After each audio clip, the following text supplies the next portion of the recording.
Olá, sejam muito bem-vindos à primeira teleconferência do curso à distância Capacitação para Comunidades Terapêuticas. Conhecer para cuidar melhor. Curso para líderes, voluntários, profissionais e gestores de comunidades terapêuticas. O curso abrange todas as regiões do país e propõe a capacitação de 10 mil pessoas, entre lideranças, voluntários, gestores de comunidades terapêuticas e profissionais que atuam na área de tratamento para uso de crack, álcool e outras drogas. O projeto é resultado da parceria entre a Faculdade de Medicina de Botucatu, da Universidade Estadual Paulista Júlio de Mesquita Filho, a Unesp, executora do curso, e a SENAD, a Secretaria Nacional de Políticas sobre Drogas do Ministério da Justiça. O objetivo é atender um dos eixos do programa CRAC, É Possível Vencer, lançado pela presidenta Dilma Rousseff em dezembro de 2011. O tema em debate nesta teleconferência de abertura do curso é a importância das comunidades terapêuticas como parte da rede de atenção ao usuário de álcool e outras drogas. E para conversar sobre esse tema, neste primeiro programa, estão junto comigo aqui no estúdio, na nossa bancada da teleconferência de abertura, o secretário nacional de Políticas sobre Drogas do Ministério da Justiça, Vittore Maximiano. Vittore, prazer tê-lo aqui conosco. Prazer é meu, uma saudação a você e a todos aqui da nossa bancada. Também conosco o diretor de Articulação e Coordenação de Políticas sobre Drogas da SENAD, o Leon Garcia. Leon, seja bem-vindo também. Obrigado, prazer. Olá a todos. Também conosco a coordenadora-geral do curso pela Unesp, a professora Florence Kerr Correia. Professora, prazer tê-la aqui conosco. O prazer é todo meu. Eu espero que esse seja o primeiro passo de um grande curso. E a psicóloga especialista em comunidades terapêuticas, Laura Fracasso. Laura, muito obrigado por estar aqui conosco. Olá a todos, é um prazer estar aqui com vocês. Muito bem, sejam todos e todas muito bem-vindos. Eu começo a nossa conversa com o Dr. Vittore para saber, com esse curso, a SENAD pretende efetivamente trabalhar com as comunidades terapêuticas no sentido, e são muitas, né, comunidades terapêuticas pelo país, no sentido de que elas atuem em consonância com as diretrizes da Política Nacional sobre Drogas. Exatamente isso, mais uma vez, é um prazer tê-lo aqui conosco. Olha, Áureo, claro, o prazer da SENAD, o prazer é meu de iniciarmos esta jornada, que é o curso para a capacitação de lideranças, gestores, voluntários, trabalhadores que trabalham em comunidades terapêuticas. Mas eu queria, antes de mais nada, fazer uma saudação muito especial à Unesp e à Faculdade de Medicina de Botucatu, a professora Florence aqui está conosco, pela execução do curso. Esta é uma parceria importante para a SENAD e quero deixar aqui o nosso registro de quão importante tem sido esta parceria com a Unesp de Botucatu. Da mesma forma, quero saudar muitíssimo aos alunos, que são 10 mil alunos distribuídos por todo o país, em todas as regiões do país, nas capitais, no interior, trabalhando diretamente com o acolhimento, com o tratamento, com a atenção a quem vive o sofrimento da dependência química, seja do crack, do álcool e de outras drogas. As comunidades terapêuticas se ajustam muitíssimo na política sobre drogas do país.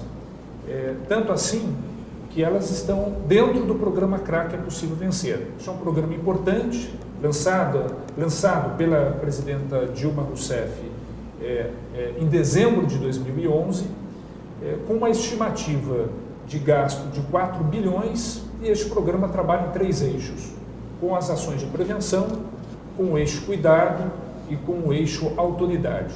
Dentro do eixo cuidado, nós temos as comunidades terapêuticas. A SENAD está com esta responsabilidade, e isto muito nos honra, de fazermos o financiamento das vagas em comunidades terapêuticas. Este financiamento está acontecendo, nós já temos centenas de contratos celebrados com as comunidades, com milhares de vagas já geradas com os recursos do programa, e que o que nos cabe, entre tantas ações no que se refere às comunidades terapêuticas, é a capacitação dos profissionais que trabalham com este tema, profissionais e voluntários. por isso, a importância desse curso, a sua estratégia para o programa CRAC, para a política de drogas do país, a presença deste curso dentro desse cenário, a nossa primeira edição, é algo absolutamente importante. Então, com muita satisfação, a Senad celebra esta parceria, seja com a Unesp e, evidentemente, com todos os nossos alunos, com as comunidades terapêuticas que estão na linha de frente, fazendo o acolhimento, fazendo o atendimento. É com muita satisfação. Muito obrigado, doutor Vitor. E agora eu vou perguntar ao Leon, que está aqui ao meu lado também, que é diretor de articulação e coordenação de políticas sobre drogas da Senad. Leon, com mais essa etapa de capacitação, entre as várias que a Senad já desenvolve há muito tempo, se espera que as comunidades terapêuticas cumpram um papel que lhes cabe exatamente nesta rede, que é uma rede de atenção psicossocial. E o papel das comunidades terapêuticas nesse processo é essencial. Bom dia mais uma vez, então. Olá a todos. Eu queria também, como secretário Vitor, saudar a parceria da Senad com a Unesp na realização desse curso. Como você disse, a Senad ela está muito envolvida na formação de profissionais e de pessoas ligadas a movimentos comunitários no campo de álcool e drogas. Então, nós temos uma ampla oferta de cursos à distância, já tradicionais, né, para profissionais de saúde, de assistência social, para professores das escolas, o que é uma iniciativa muito importante. Temos cursos presenciais que nós fazemos em parceria com as universidades, também com a Unesp, nós temos uma parceria dessas. E tudo isso para poder trazer qualidade ao cuidado que é ofertado às pessoas que sofrem com o problema das drogas. De fato, as comunidades terapêuticas vêm se integrando ao que nós chamamos a rede de atenção psicossocial, que cuida dos problemas de saúde mental em geral, incluindo aqueles relacionados ao uso de drogas lícitas e ilícitas, né? Estamos falando aí do álcool e de outras drogas. Em 2011, o Ministério da Saúde publicou uma portaria bastante importante que descreve quais são os componentes dessa rede de atenção psicossocial. Então fala dos consultórios na rua, que atendem as pessoas nas ruas, fala do trabalho com a atenção primária, com a saúde da família, fala do trabalho dos CAPs, dos Centros de Atenção Psicossocial, das unidades de acolhimento, que são casas que acolhem pessoas que têm problemas com drogas por alguns meses, fala das enfermarias em hospitais gerais e fala das comunidades terapêuticas, que são ali chamadas de serviços de atenção residencial de regime transitório. As comunidades com isso estão integradas a essa rede de atenção psicossocial, tem financiamento tanto por parte de municípios e estados, quanto por parte do governo federal, através da Senad, também através do Ministério da Saúde. Eu acho que esse curso que se inicia, né, com essa nossa conversa, vai ser uma grande oportunidade de fazer uma aproximação desses atores das comunidades terapêuticas com essa rede de atenção psicossocial, sem que cada um perca as suas características, né, mas aprendendo a trabalhar cooperativamente, né, para oferecer uma possibilidade de cuidado bastante diversificada às pessoas que sofrem com problemas com drogas. E esse governo tem enfatizado muito isso. Não há uma única resposta certa, correta, que caiba para todas aquelas pessoas que sofrem com as drogas. A internação no hospital não é essa resposta, ainda que muitas vezes só se fale disso. É preciso oferecer uma gama de serviços que possam dar esse cuidado a todas as pessoas. As comunidades terapêuticas são um desses serviços que estão inseridos. Agora, o nosso desafio, e de vocês também, né, que estão iniciando essa jornada, é aprendermos, né, a trabalhar cada vez melhor juntos para oferecer esse cuidado às pessoas que mais precisam. Muito bem, Leon, obrigado também pela sua primeira saudação. Antes da gente passar a palavra para a professora Florence e para a Laura, nós vamos acompanhar um vídeo que traz depoimentos de profissionais que falam sobre as ações e iniciativas do Plano CRAC É Possível Vencer e como as comunidades terapêuticas participam da rede de atenção psicossocial a que se referiu o Leon agora há pouco, e as pessoas que estão nessa rede em sofrimento em decorrência do uso abusivo de álcool e outras drogas. Vamos ver o depoimento.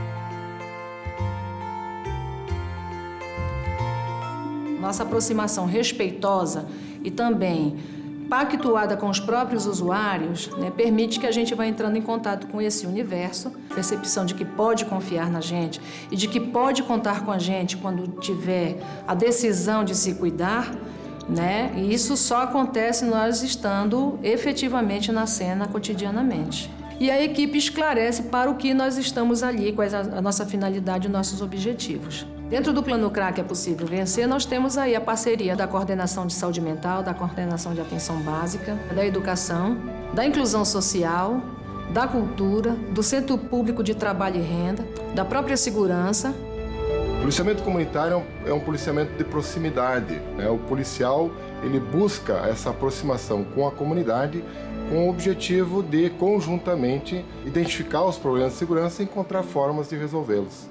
As bases móveis do Programa de Enfrentamento ao Crack e Outras Drogas, elas têm o propósito de estar atuando diretamente no local onde há o consumo e o tráfico de drogas. Os servidores passam por 3 cursos de capacitação. Eles aprendem técnicas de mobilização, técnicas de abordagem. Não vai haver, num primeiro momento, né, a prisão desse consumidor, e sim, né, o encaminhamento dele a um serviço de saúde, se for o caso, ou também a um serviço de assistência social.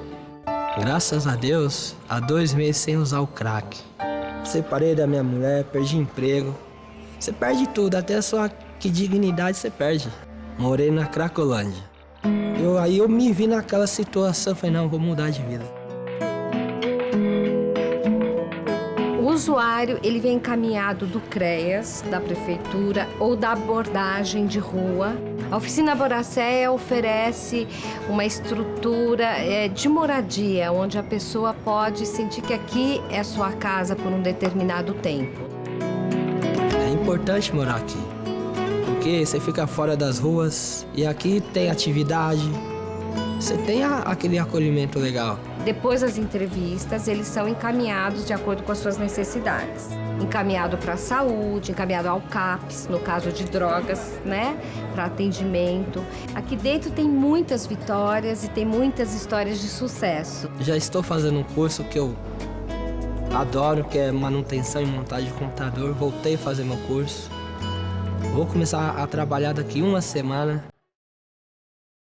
Nós somos um espaço de acolhimento e de recuperação. Alguns são trazidos por famílias, amigos, e outras pessoas chegam pelos convênios que nós temos com algumas prefeituras. Cada pessoa que é acolhida aqui, a equipe multiprofissional faz uma avaliação e faz um projeto individual, onde ele vai ter uma compreensão maior dos desafios que ele vem enfrentando e quais as estratégias que ele pode desenvolver para se manter em abstinência. As atividades laborais ajudam o indivíduo no resgate da criatividade, da tolerância, das habilidades sociais, porque ele desenvolve atividades em grupo. Então ele tem um projeto de vida que ele começa a colocar em prática. Nós contamos com apoio de CAPS, unidades básicas de saúde, quando necessário, hospital geral para algum cuidado clínico, cuidados com odontologia. Contamos também com toda a rede de assistência social. A complexidade do crack, ela exige a articulação e a parceria de todos os equipamentos que nós conhecemos hoje. O CAPS-AD3 significa Centro de Atenção Psicossocial para usuários de álcool e outras drogas e que funciona 24 horas. O CAPS funciona, é uma engrenagem de uma rede, a rede de saúde mental. Nós trabalhamos de porta aberta, todo e qualquer usuário ele tem acesso ao CAPS. O serviço funcionar 24 horas é importante porque aí o usuário vai ter a certeza de que vai estar com um profissional de braços abertos para lhe acolher. Então a gente tem na equipe psicólogo, enfermeiro, terapeuta ocupacional, assistente social, arte educador, médico clínico e médico psiquiatra. Dentro dessa proposta de tratamento do CAPS, pela manhã a gente tem atividade física e aí depois vem todo o desenrolar de todas as atividades, que são os grupos terapêuticos, as oficinas terapêuticas, os atendimentos individuais, os atendimentos da família. É uma estrutura aconchegante, é uma estrutura que a gente tenta se distanciar ao máximo de um serviço de saúde apenas, mas de um lugar que está aberto ao cuidado. Que coisa boa poder estar ali 24 horas para essas pessoas que precisam de um equipamento como esse. Crack é possível vencer, desde que haja determinação, compromisso, carinho, acolhimento, né, e, sobretudo, responsabilidade. Fazer com que o recurso público seja bem aplicado naquela finalidade e que a gente possa construir na prática a rede de proteção aos usuários de drogas. Quem ganha é a sociedade como um todo. Eu acho que quando a sociedade consegue cuidar bem de todos os seus, mesmo com tantas diferenças, eu acho que o ganho é de todos.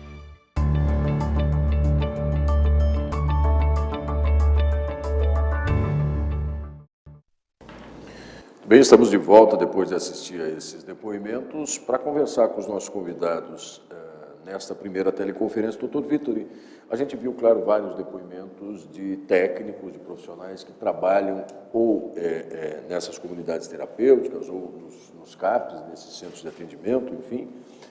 Mas parte do público deste curso aqui, e depois a professora Florence vai detalhar o perfil, nós vamos saber exatamente quem são esses nossos alunos, vamos conhecê-los melhor.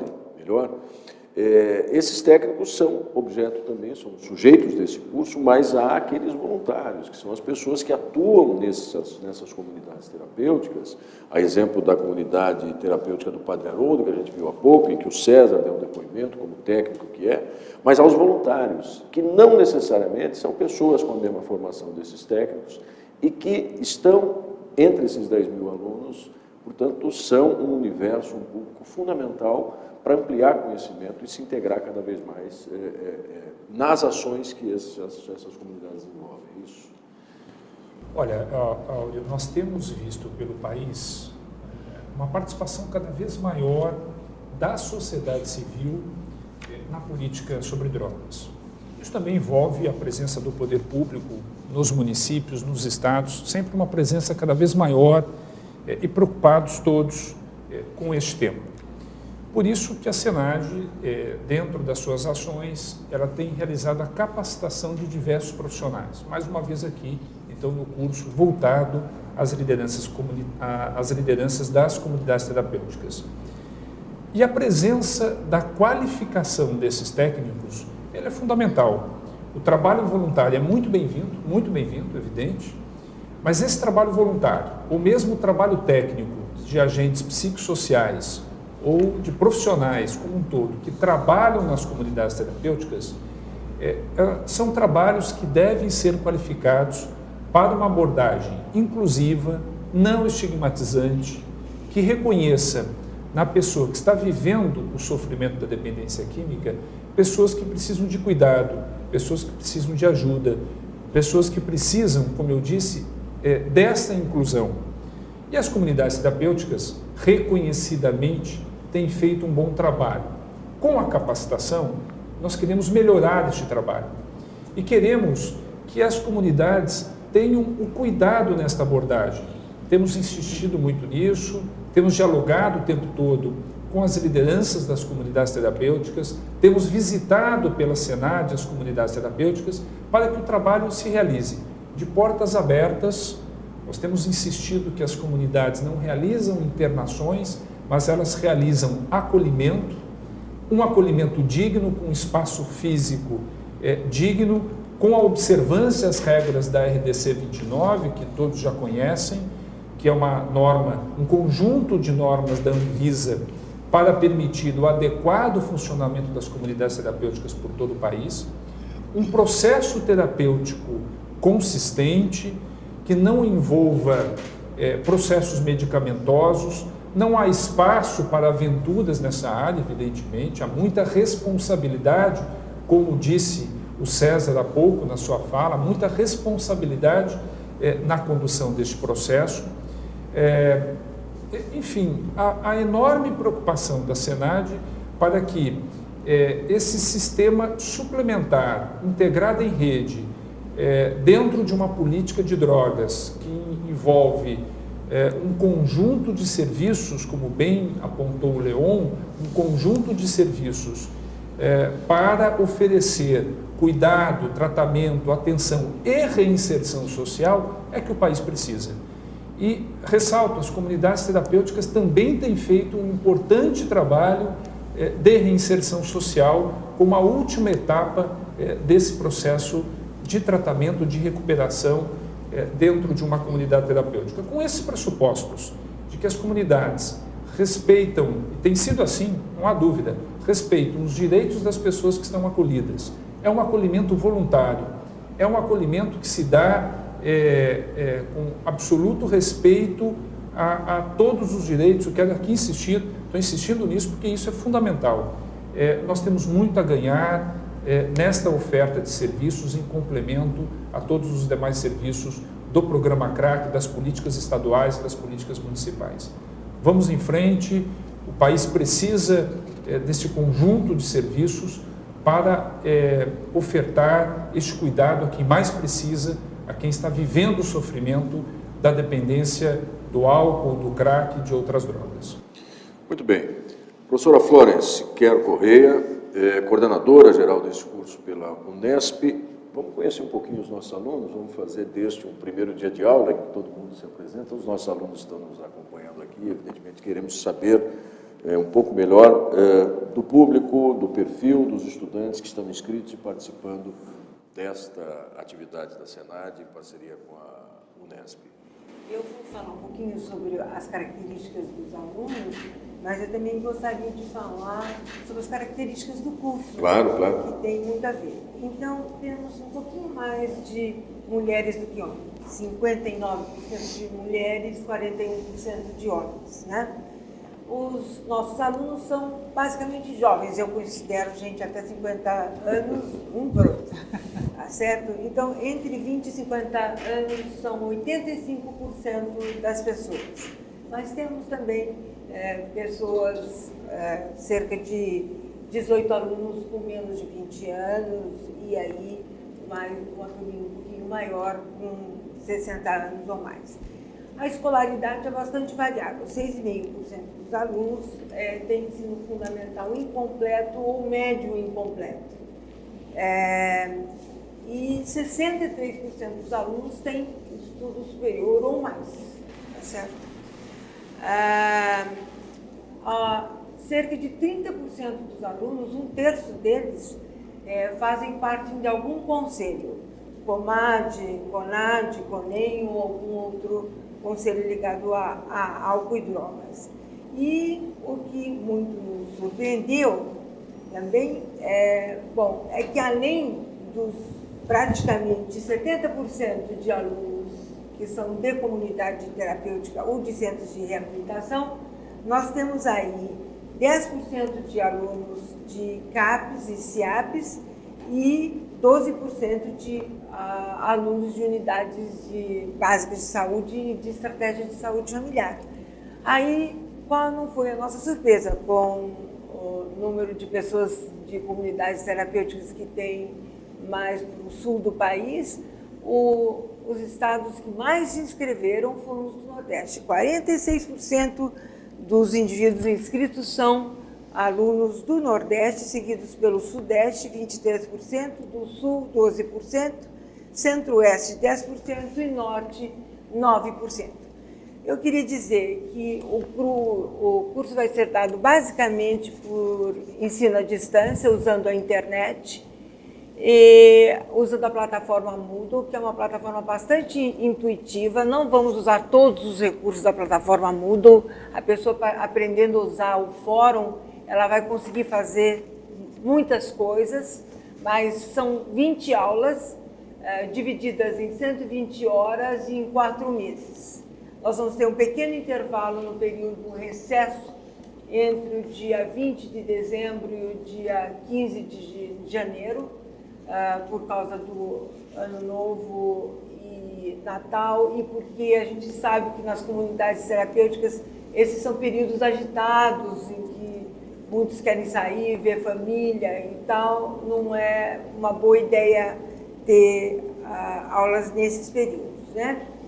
Mas eu queria dar uma última palavra sobre a Unesp. A Unesp é uma das 4 universidades estaduais do estado de São Paulo. Ela tem mais de 35 mil alunos matriculados, tem 122 cursos de graduação, 122 cursos de mestrado, 96 cursos de doutorado, e é uma faculdade de peso, realmente, no cenário nacional. E aqueles que forem até o fim, e não é difícil fazer isso, serão certificados com um certificado que vai ter peso no seu currículo. Então, eu desejo um ótimo curso a todos. Deixa eu só pedir um comentáriozinho rápido aqui da Senad, representada pelo secretário Vitor e pelo Leon. A capilaridade que esses dados da professora revela são fundamentais para alcançar o universo de municípios e estados. Eu não tive condição de anotá-los todos, mas me parece que essa origem, por exemplo, dos estados do Nordeste, isso permite, até pela metodologia do curso, que é na modalidade à distância, de alcançar várias regiões, né, secretário? Sem dúvida, Áureo. A Senad já tem contrato com comunidades terapêuticas em praticamente todos os estados do país. Também no Nordeste, com uma forte presença das comunidades terapêuticas, 46% dos alunos dessa região, mas em todas as regiões do país nós temos as comunidades, contratadas ou não pela Senad dentro do programa CRAC. Esta capilaridade é importante justamente para que a oferta de serviços chegue a todos os locais do país. E a nossa obrigação de capacitar todos os profissionais que estão trabalhando nas comunidades terapêuticas. Por isso, o uso da tecnologia do ensino à distância, a presença deste curso, algo absolutamente estratégico para a Senad. Leon, você quer comentar um pouquinho esse retrato dos nossos alunos? Vou complementar com um número, né? Você falou bem da capilaridade, de fato, que os cursos à distância conseguem atingir. A Senad, desde o início do programa CRAC, ou seja, no final de 2011, quando a presidenta Dilma lançou, já conseguiu capacitar, através de cursos à distância, mais de 150 mil pessoas em todo o Brasil. Além disso, nós temos as iniciativas presenciais. Nós temos 50 centros regionais de referência, em parceria sempre com universidades, que oferecem capacitação à distância. Para um país do tamanho do Brasil, essa é a única forma de trabalhar, sabendo que a gente vai atingir a todo mundo, né? E não só aquele pequeno universo das grandes cidades. De qualquer forma, se espera, sempre se deseja que cada um desses alunos formados, dessas pessoas que participam desse curso, se torne multiplicador e irradie cada vez mais aquilo. Daqui a pouquinho a gente vai conversar com a Laura, que por enquanto está ali ao lado, esperando a sua deixa, né, Laura? E agora vem a sua vez, porque nós vamos conhecer agora uma iniciativa de comunidade terapêutica, e a Laura é especialista nesse assunto, vai falar na sequência, depois de a gente acompanhar uma reportagem que mostra em detalhes a comunidade terapêutica do Padre Haroldo, que fica na cidade de Campinas, em São Paulo. Vamos ver.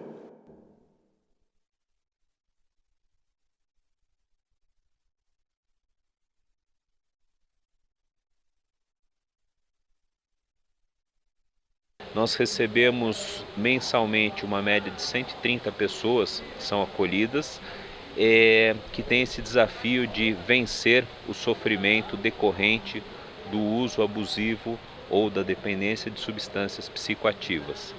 Para esse serviço, nós disponibilizamos uma equipe multiprofissional que tem médico psiquiatra, clínico geral, enfermeira, técnicos de enfermagem, terapeuta ocupacional, psicólogos, assistente social, educador físico, pedagogas, entre outros, e educadores sociais também. E temos 2 espaços, a Fazenda do Senhor Jesus e aqui a Vila Brandina. O programa ele tem um tempo estimado de 6 meses e ele está dividido em 3 etapas. A primeira etapa de acolhimento, que dura no máximo 1 mês, onde o indivíduo ele vai passar por um processo de adaptação das nossas normas e regras de moradia, vai ter um pouco mais de consciência do que nós estamos propondo como projeto terapêutico. Depois temos uma segunda etapa que dura cerca de 3 meses, que é um processo de conscientização, onde ele vai ter uma autopercepção mais fiel e mais elucidativa com relação às questões da dependência química, e também ele recupera nesse tempo autoestima, recupera vínculos familiares quando possível, isso sempre apoiado e orientado pelos nossos profissionais. E os últimos 2 meses que nós chamamos de reinserção social, que é quando o indivíduo ele vai retomando os compromissos profissionais, os compromissos sociais, mas ainda tem a comunidade terapêutica como referência. Pessoas me perguntam, padre, como o seu sonho? Não tinha sonho. Eu fiz o que eu achava necessário e o que achava que Jesus Cristo mesmo faria se ele andasse em nosso ambiente. Claro, não tão bom com ele, mas é nossa maneira muito simples. Reze por mim, rezo para você. Chegou um momento que eu não acordava mais, chegou um momento que eu não queria mais trabalhar, e chegou um momento que eu perdi o prazer de trabalhar. Eu tive 2 lojas de franqueada de milkshake.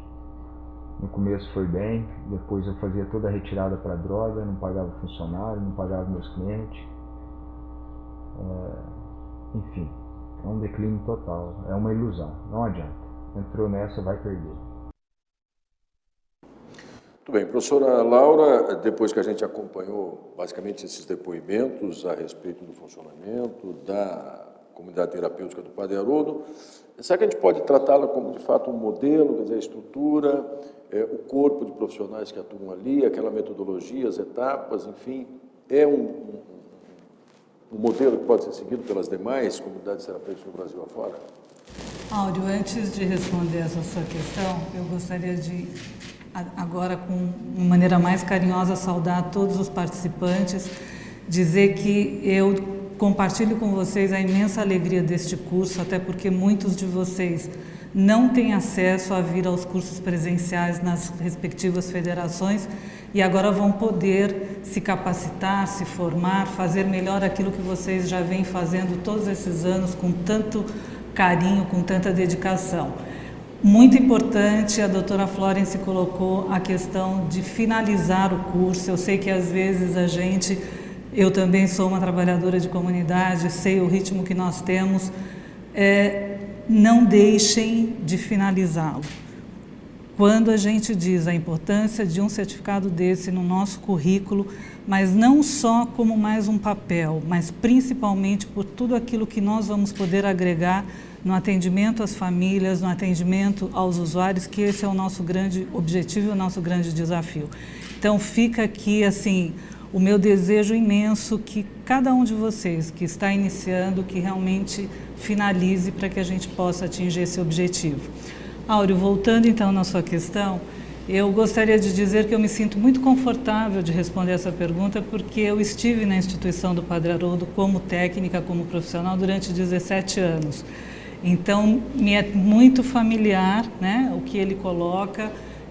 Quando o César, né, coloca toda a metodologia, isto é uma luta que a instituição do Padre Haroldo tem de realmente estar dentro daquilo que é o modelo, daquilo que é a teoria, os princípios da comunidade terapêutica, porque muitas vezes a gente tem distorções dessa abordagem e isto acaba fazendo com que algumas comunidades até façam um desserviço aos usuários e aos seus familiares.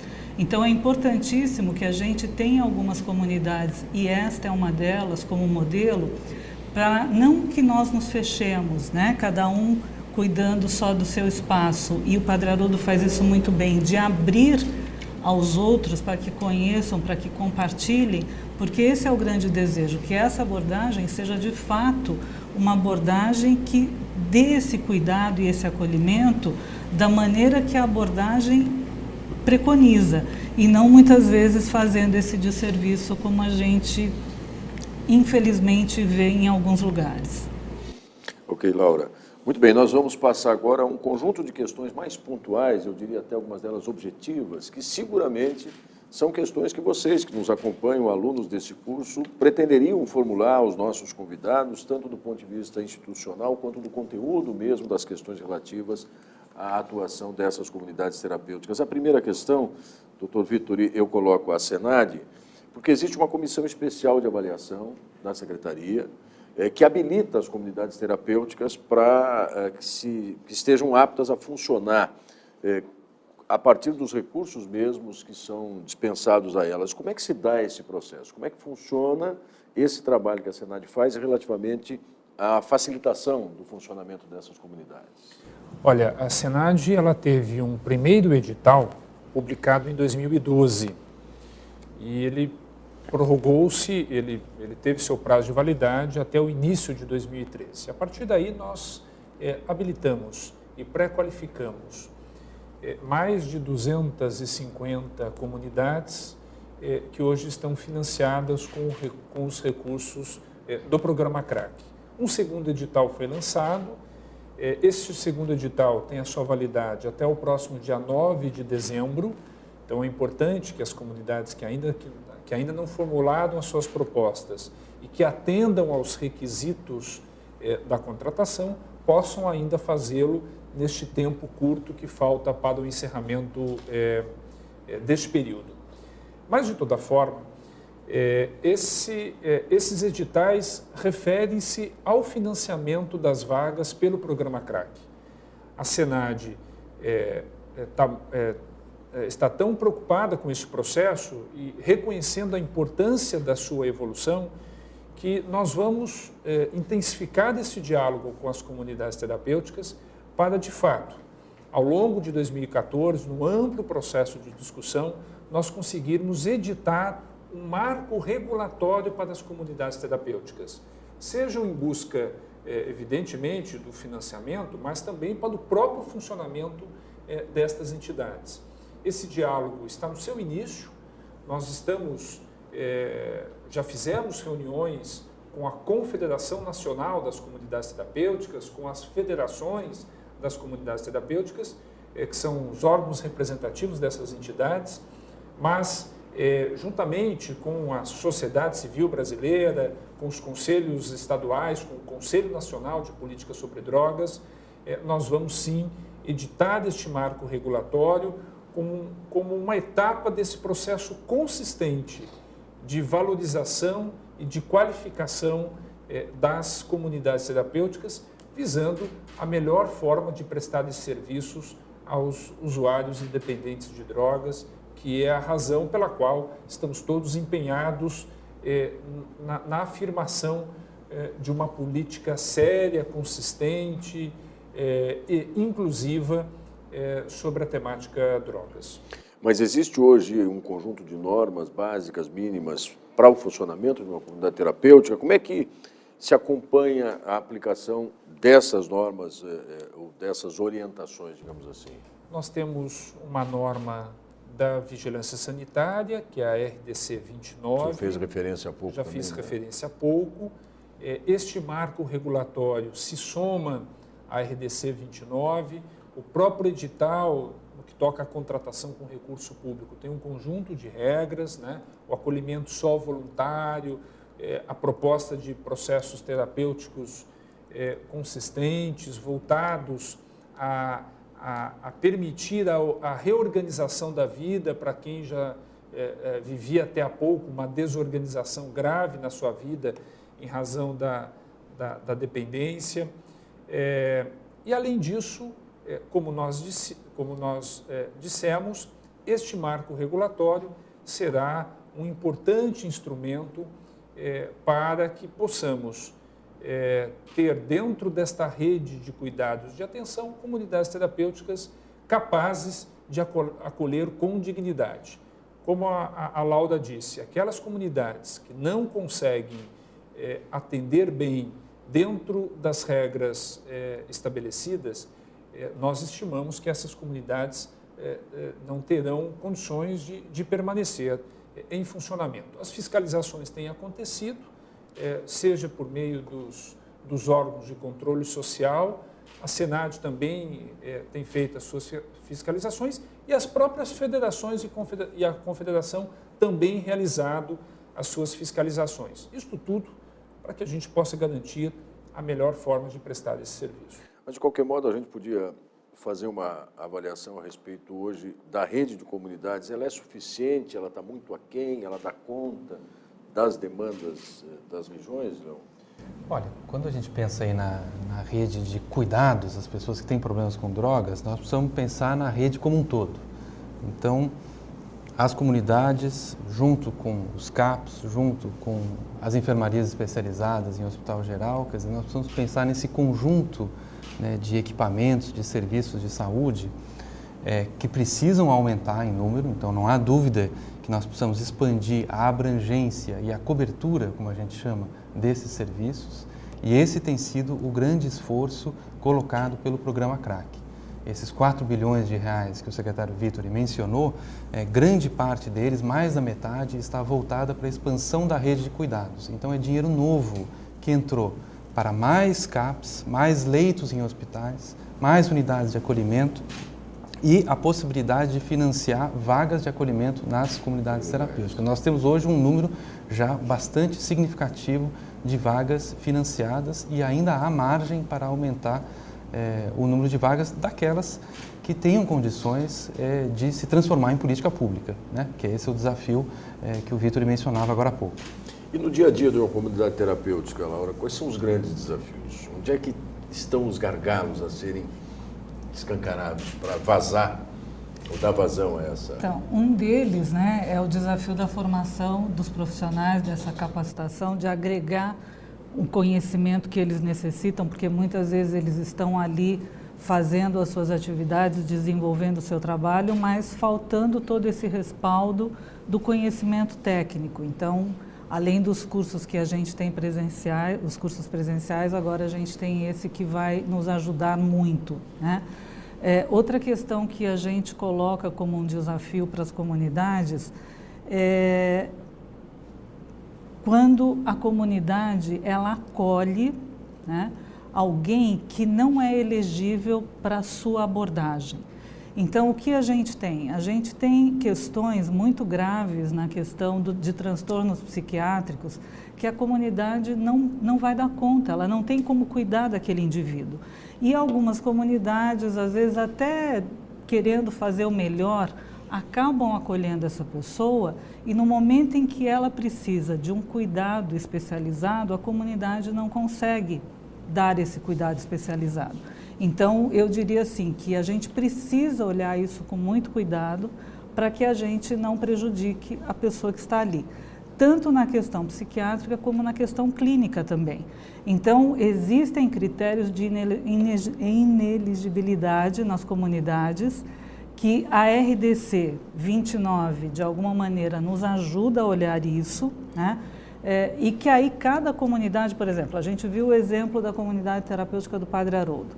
Ele tem profissional médico, ele tem psiquiatra, ele tem clínico, então ele tem uma condição diferente de uma outra comunidade que não tem esse profissional. E aí às vezes o pessoal pergunta, mas precisa ter médico? Não, pela RDC você vai fazer parcerias com o município. A comunidade que tem esse diferencial tem um ganho a mais, mas ela não necessariamente, pela normatização, ela precisa cumprir a importância dela participar da rede. Então, este cuidado a gente precisa ter no momento do acolhimento. Então, ter profissionais que consigam fazer essa avaliação e esse diagnóstico para não acolher alguém que depois a comunidade não tenha como cuidar. Isso nos leva a uma conclusão de que, em regra, nem todas as pessoas que são dependentes, alguns num grau mais extremo, não são necessariamente público para uma comunidade terapêutica. Há determinados casos que não cabe a ela acolher. O Leon tem colocado muito bem aqui nessa nossa aula inaugural a rede de cuidados. E dentro dessa rede nós temos oferta de serviços das mais variadas, desde a internação em leitos de hospitais gerais, atuação dentro do Centro de Atenção Psicossocial, que são os CAPs, e hoje Já há algum tempo nós temos os CAPs especializados em política de álcool e outras drogas, as unidades de acolhimento e as comunidades terapêuticas. A ação em rede permitirá tornar elegível cada serviço para a realidade de cada paciente. As comunidades terapêuticas oferecem um processo terapêutico muito consistente, que é este ambiente residencial de reorganização da vida, em que a pessoa que vivia até há pouco uma vulnerabilidade extrema, em vista da dependência, com a sua autoestima rebaixada, com as relações conflitos, rompidas, perfeito, enfim, a dificuldade de convivência familiar dentro da sua comunidade. E a comunidade terapêutica fará esse trabalho de recuperação da autoestima, de permitir este convívio em um ambiente residencial que tornará, e sempre de forma voluntária, esse é um pressuposto inconciliável com esta forma de serviço. Então, com esta oferta de serviços como um todo, no qual a comunidade terapêutica se insere, o país tem muito a ganhar. Não é? E as comunidades, reconhecendo qual é a sua atuação dentro desta rede, ela terá, sem dúvida, condições de dar uma enorme contribuição para o processo de recuperação de milhares de pessoas neste país. O país hoje, o Brasil, reconhece a importância das comunidades terapêuticas, está inserindo as comunidades dentro de uma rede suplementar, combinado com as redes públicas que o país dispõe, por isso a necessidade de regulação, por isso a necessidade de capacitação, por isso a necessidade de consolidação dessa política. Agora, no dia a dia de uma comunidade terapêutica, e vamos falar aqui de uma comunidade média, vamos dizer assim, existe um tempo máximo de permanência de alguém, e a gente viu ali no exemplo da comunidade do Padre Haroldo, né, um programa de até 6 meses, e se, por exemplo, essa pessoa pretende deixar a comunidade antes do tempo que o programa preveja, como é que se lida com isso no dia a dia, Laura? Então, Áureo, uma das coisas que a gente vem trabalhando muito, né, nos nossos cursos e neste também, nós dizemos que nós temos essa variação, comunidades com 6 meses, comunidades com 12 meses, mas o que é muito importante, que a gente olhe o indivíduo. Cada caso é um caso. Então, mesmo numa comunidade de 6 meses, às vezes você tem um indivíduo que vai precisar, por demanda dele, ficar um tempo a mais. E aquele, como você está me perguntando, que não precise ficar os 6 meses ou que não queira ficar. Então, o que nós temos é que o desligamento, no momento em que ele toma a decisão, lógico, nós vamos abordar, tentar entender por que ele está pedindo esse desligamento, mas se de fato é aquilo que ele quer naquele momento, nós vamos respeitá-lo. E ele tem todo o direito, assim como ele entrou voluntariamente, e eu gosto também, como o Dr. Vitor tem feito questão de frisar isso, porque as comunidades só podem acolher voluntariamente, também o momento da saída é voluntário, é um desejo dele. E isso tem que ser respeitado. Nós vamos comunicar à família, nós vamos fazer todos os trâmites legais, como foram feitos no momento do acolhimento, vai ser feito também esse trâmite no momento em que ele pede para sair. Então, isto tem que ser respeitado. Há outros 2 aspectos que me parecem bastante evidentes nos depoimentos e nos exemplos que a gente pôde acompanhar aqui, em torno do funcionamento das comunidades terapêuticas. Um deles é a questão da fé, ou da profissão de alguma crença religiosa, e outro, o papel da família, né, que às vezes está distante, afastada. Como é que as comunidades terapêuticas se encaixam nessas 2 possibilidades? A participação da família, e é necessário que, para que seja acolhido numa comunidade, esse indivíduo exerça alguma religião, alguma coisa assim, alguma fé religiosa, professora Clarice? Com relação à participação da família ou de alguém, um amigo, alguma pessoa que faça, às vezes, de família, que seja... Eu não tenho a menor dúvida que o prognóstico desse residente vai ser muitíssimo melhor. Com relação à religião, o que a gente sabe dos trabalhos feitos aqui no Brasil é que, de uma maneira geral, a religião protege o indivíduo de, primeiro, entrar no mundo das drogas e depois protege no caminho para uma não recaída. Mas eu conheço inúmeras pessoas não religiosas que conseguiram perfeitamente caminhar e se dar bastante bem na sua vida sem religião, e sabemos, por outro lado, que as comunidades terapêuticas, a maioria delas ou é pentecostal, ou é evangélica, né? Ou é protestante tradicional, ou é católica, e algumas poucas espíritas. Então, a maioria dos residentes e dos seus, daqueles que cuidam deles, também consideram a espiritualidade um componente importante do tratamento. Eu acho que deve ser deixado a critério do paciente, jamais forçá-lo a seguir uma religião, mas não impedi-lo de forma alguma, se for esse o desejo dele. Secretário Vitor. Eu concordo inteiramente com a professora Florence. O componente da espiritualidade agregado ao processo terapêutico deve ser respeitado, mas, de outro lado, nenhum residente, nenhuma pessoa acolhida pode ser obrigado a professar determinada fé, determinada religião. A liberdade deve ser uma regra absoluta dentro das comunidades terapêuticas. Então, isso é muito claro, nós reconhecemos a importância da espiritualidade e da religiosidade, mas, de outro lado, sabemos que torna-se absolutamente importante o respeito à liberdade de crença das pessoas acolhidas. E, ao lado disso, da mesma forma que há espaço, dentro da liberdade, há espaço para os processos terapêuticos num ambiente de religiosidade, também deve haver espaço e um forte espaço para a ciência dentro das comunidades terapêuticas. A presença dos técnicos, dos agentes psicossociais, é algo também bastante importante. Então, esta combinação de fatores é a ação que nós reputamos a ação ideal dentro das comunidades terapêuticas. O papel da família é indiscutível. O papel da família é indiscutível, não é? As famílias acabam dando um respaldo fundamental no processo de recuperação, mas mesmo aqueles que têm hoje um vínculo familiar rompido, ou um vínculo familiar muito frágil, as comunidades também contribuem para esta aproximação. E mesmo aqueles que romperam totalmente os seus vínculos familiares, ainda assim as comunidades acabam contribuindo para efetivamente o processo de recuperação. As comunidades e todo o eixo de serviços hoje ofertados às pessoas que buscam esse conjunto de equipamentos.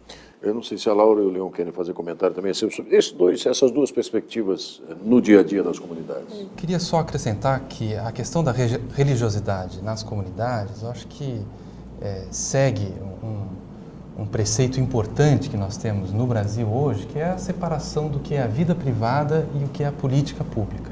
Então, o Brasil, os brasileiros são, de maneira geral, um povo religioso. A religião é importante no Brasil. Agora, o nosso Estado, o Estado brasileiro é um Estado laico. Nós fizemos essa separação entre religião e política de Estado. E no mundo de hoje, a gente vê como é importante ter essa separação. Isso nos dá uma tranquilidade no Brasil que nós não queremos ameaçar por nada nesse mundo. No campo do tratamento, da vida privada de cada pessoa, nós vamos encontrar inúmeros depoimentos e situações em que a religiosidade, a espiritualidade ajuda e apoia. E por isso que o regramento que nós colocamos como política de Estado na Senad, contempla a possibilidade de se praticar essa religiosidade, como também a possibilidade de não praticar. Essa é a regra que precisa valer para que a gente continue tendo essa separação entre um Estado laico e um povo bastante religioso. Agora, Laura, eu quero acrescentar também a essa questão geral, a todos os convidados que chegam até você.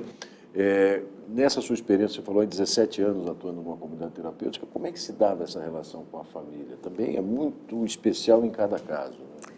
Então, Áureo, realmente assim, você tem pessoas que chegam até a comunidade sem absolutamente nenhum apoio, nem da família, nem de uma rede significativa, como você também tem aqueles casos que a pessoa está ainda, né, com os seus vínculos, embora fragilizados, mas ela ainda mantém esses vínculos, seja com a família, seja com uma rede de amigos, o pessoal do trabalho.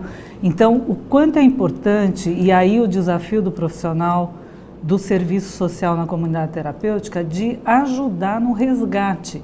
A gente tinha casos assim, por exemplo, de uma pessoa de situação de rua, uma senhora, que fazia muito tempo que não tinha contato nenhum com a família, e nós conseguimos, através da escola, de saber que a filha estudou em determinado colégio naquela cidade, e aos poucos, esse emaranhado de informações, a gente conseguir chegar até a família. Então, isso é um desafio a ser vencido e que agrega muito no tratamento da pessoa. O quanto faz diferença quando você envolve a família, quando esta família participa, família ou rede significativa, né? Quando a gente oferta também o cuidado para a família, porque muitas vezes alguns profissionais, algumas pessoas acabam olhando muito o usuário e deixando de olhar que aquela família também é uma família em sofrimento, que são pessoas que precisam de cuidado. Quando a gente faz isso, não tenha dúvida que a eficácia do tratamento, a eficácia da abordagem vai ser muito mais significativa para aquilo que a gente se propõe. E na família o que a gente tem? A gente, desde da indicação aos grupos de apoio, né, porque às vezes a pessoa é de uma outra cidade, então ela está numa comunidade terapêutica, você não tem como, até por uma questão financeira, de dar um acompanhamento mais individualizado na própria comunidade, você faz esses encaminhamentos para a rede também de serviços. Então não é porque o filho está numa comunidade, ela pode frequentar algum serviço da cidade dela, então a gente faz essa indicação e ela é importante que a pessoa dê continuidade. Nas visitas que a família faz à comunidade, que o indivíduo depois na etapa de reinserção vai fazer na sua própria casa e trazer as dificuldades para ele poder trabalhar. Então isto vai agregar imensamente no resultado daquilo que é o trabalho. E eu queria falar dessa questão da espiritualidade, quando o Leão coloca, né, o respeito pela prática ou não prática em função do direito, isso é fundamental, porque muitas vezes existia este conflito de que se tinha religiosidade, então isto gerava um certo conflito entre profissionais. Então, assim, é respeitar o indivíduo. Quando ele está na reinserção, inclusive, é muito comum ele dizer, bom, eu quero frequentar tal igreja.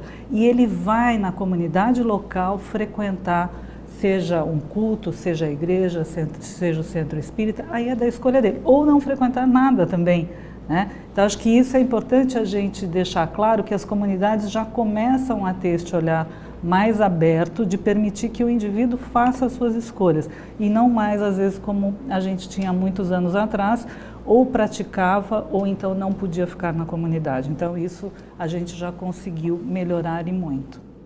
Muito bem, nós estamos nos aproximando do tempo final, mas eu queria trazer mais uma questão ainda ao Dr. Vittori. Recentemente foi desenvolvida uma pesquisa da Senad com a Fiocruz, a Fundação Oswaldo Cruz, a respeito do uso do crack no país, né? O senhor tem dados sobre essa pesquisa, o que ela aponta, que indicadores ela vai revelando e mais, diante dessa realidade, como é que se inserem as comunidades terapêuticas no acolhimento das pessoas dependentes, especialmente do crack? Olha, a pesquisa quanto ao perfil, que foi um inquérito epidemiológico, ela trouxe vários dados importantes, mas fundamentalmente ela indicou que os usuários de crack são pessoas que vivem intensamente uma vulnerabilidade. Com baixa escolaridade, nas capitais quase 50% em situação de rua, no caso das mulheres, situação ainda mais grave, 44,5% das mulheres usuárias de crack relataram que sofreram violência sexual ao menos uma vez na vida. E um dado absolutamente importante de toda a pesquisa, 80% dos usuários manifestaram um desejo de buscar tratamento. 80% das pessoas que estão vivendo, que fazem uso regular do crack, manifestaram um desejo de buscar tratamento. E a procura por incrível que pareça, tem sido baixa, segundo a mesma pesquisa, o que aumenta muito a responsabilidade dos gestores públicos neste país, a Senad, evidentemente, se insere dentro desta realidade, para que a oferta de serviços seja a maior possível. Dentre os serviços especializados procurados, em primeiro lugar, nós tivemos o CAPS e, em segundo lugar, justamente as comunidades terapêuticas. É nosso dever ampliar esta rede de serviços por meio dos CAPS, por meio dos leitos dos hospitais gerais, pelos consultórios na rua, as equipes de abordagem social para fazer este contato ativo com quem está, de fato, vivendo esta vulnerabilidade ainda mais intensa em situação de rua, e também a ampliação das vagas em comunidades terapêuticas. Este conjunto de serviços certamente dará uma enorme contribuição para o processo de recuperação das pessoas que vivem intensamente esse sofrimento. É o que nós queremos e é o que nós estamos construindo neste país. Bom, antes da gente terminar o programa, vamos ouvir ainda os nossos convidados, as nossas convidadas aqui para as suas considerações finais. Laura, 2 minutinhos para você conversar diretamente com esses 10 mil alunos que estão nos acompanhando. Bom, eu só quero dar os parabéns a vocês que se inscreveram, que aceitaram o desafio de buscar novos conhecimentos e reforçar, né, que realmente vocês comecem e terminem o curso. Nós que somos de comunidade terapêutica, nós sempre dizemos, nós temos que ser modelo para os nossos usuários, para os nossos residentes. Então, você que está começando, termine, faça o seu melhor, se dedique, porque você tem a ganhar, mas aquelas pessoas que você está atendendo, com certeza vão ganhar muito mais e vão agregar na vida delas um novo estilo de vida. Então, aceite esse desafio e faça dele um grande desafio para você e para aquilo que você se propôs. Obrigado, Laura. Professora Florence, obrigado pela sua participação. O seu recado final, lembrando, né, da importância dos alunos trocarem a colaboração, compartilharem esse conhecimento. Primeira coisa, eu queria dizer que vai ter um passo a passo para que vocês aprendam a lidar com o ensino à distância. A primeira semana vai ser sobre isso. Não é um bicho de 7 cabeças, é simples. Se vocês usarem bem o fórum, que é uma ferramenta bastante simples, bate em cima e abre, vocês têm já 50% das coisas facilitadas para vocês. E lembrar que vão receber um kit em casa com livro, cartilha, que ajuda a acompanhar o curso. Então, um bom curso a vocês e não se esqueçam de se juntar em grupos nas horas das dificuldades. Obrigado, professora Florence. Leon, prazer, obrigado pela sua disponibilidade também em estar conosco aqui. Obrigado pela oportunidade. Eu queria falar para vocês, né, os alunos desse curso, vocês que são, mais do que isso, que são trabalhadores das comunidades terapêuticas, pela minha experiência, pelas comunidades que eu visitei, eu vejo que hoje as comunidades têm 2 importantes vocações que podem ajudar em muito o país. A primeira é uma enorme vocação e facilidade de fazer parcerias com a sua comunidade em volta, né, com pequenos comerciantes, com associações de moradores, com grupos religiosos, e através dessas parcerias trazer novas oportunidades de vida, de inserção social, de reinserção social para aquelas pessoas que são acolhidas nas comunidades. Então, essa capacidade de fazer parceria e de contribuir no trabalho de reinserção social das pessoas que têm problemas com drogas são uma qualidade e uma vocação a ser desenvolvida e estimulada nas comunidades terapêuticas.